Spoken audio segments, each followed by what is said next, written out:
Well, I know this much. I definitely don't want to drink.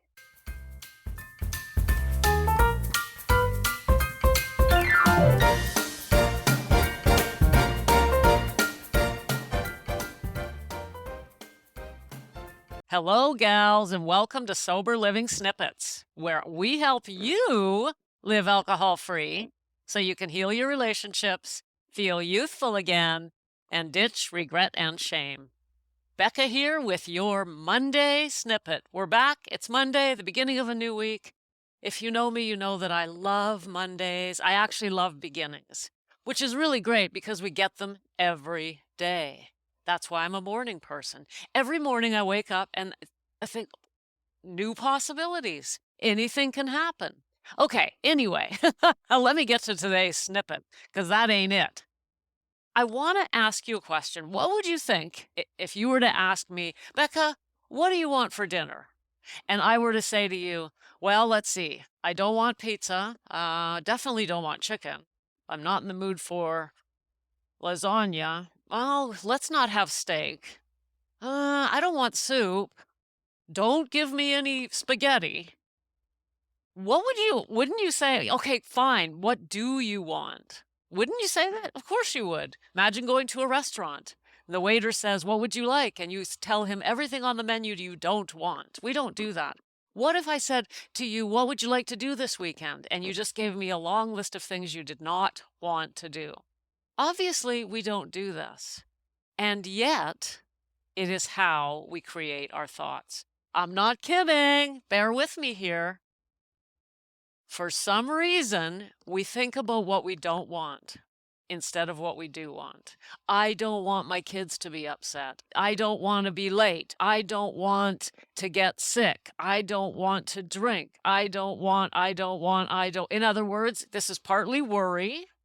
It's, I guess, partly negative thinking, but not really negative thinking. It's just the way we think. We think about what we don't want all day long. I'm not kidding. How often do you find yourself driving along or walking along or doing the dishes or brushing your teeth and thinking, oh, what a beautiful life it is I have. I can't wait until this, or how amazing is it going to be when I get this, or and instead of thinking about what you don't want, how often do you think about what you do want? And what it'll be like when you get what you want. Now, of course, I'm assuming that you are working towards something in your life because here at the Snippets, we don't stagnate. What we believe here at the Snippets, and I know you're with me on this, gals, because you're still with me, is that if we're not growing, we're going backwards. We're not stagnating, we're actually getting worse. We're going backwards. So the name of the game around here is growth, personal growth. And that, yeah, sure, it involves alcohol-free, but it's a hell of a lot more. And so I'm talking to you today about the fact that if you look closely at your thoughts, you'll notice that you're thinking most of the time about what you don't want. And I want you to know something about that. That is really scary. And if you can believe me, and if you can get it, and if you can really believe it, it can change your life. You get what you think about, even if you're thinking you don't want it. So all day long, you can think, I sure don't want to get sick. Geez, I hope I don't get sick. Oh, I heard the flu is going around. I hope I don't get it. Oh man, I don't want to be sick. Oh, this thing's coming up. I hope I don't get sick for it. Now, I'm not saying you think like that exactly, but even if you thought that many thoughts over the course of 24 hours, that is enough to make yourself sick. And I've told you this before. The reason is your subconscious doesn't hear the I don't want part. It just hears sick. We cannot get what we want in life by saying we don't want it. This is not complicated, and yet it is. It is so hard to change our thinking in this way. It's not the way we think in our society. It's a societal thing.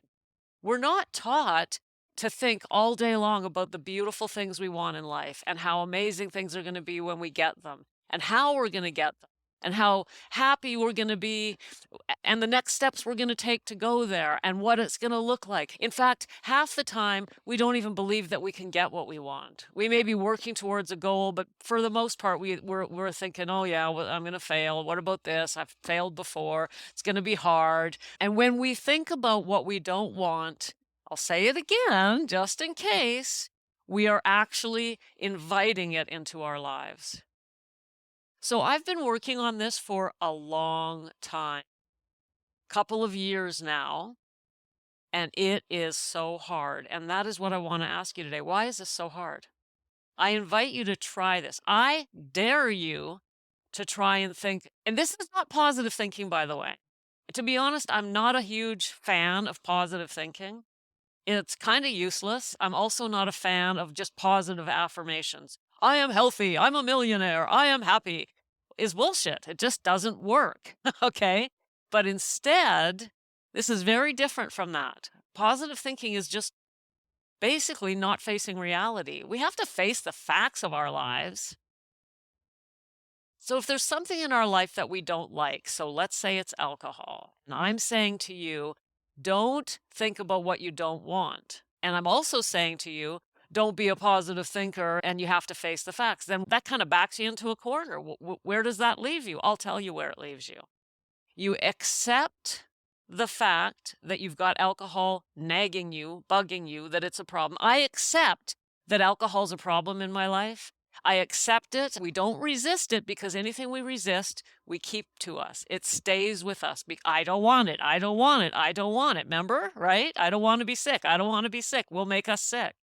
I don't want to drink. I don't want to drink. I don't want to drink. We'll keep alcohol in our lives. Instead, we acknowledge it. Okay, I acknowledge and accept the fact that alcohol is a problem in my life. And then we talk about and think about what we want. And I intend to be free. I intend to make my life free and happy. And I can imagine how it's going to feel when I'm 1 year sober, 1 month sober, 1 week sober, 1 day sober. I can imagine how good it's going to feel to have the full effects of alcohol out of my body. That's going to feel amazing. I acknowledge that this is a problem. And that way you're not denying it. And then think about what you do want. There's one school of thought that says you really only have to think about what you want. Even 51% of the time is enough for you to get it more easily than you would otherwise.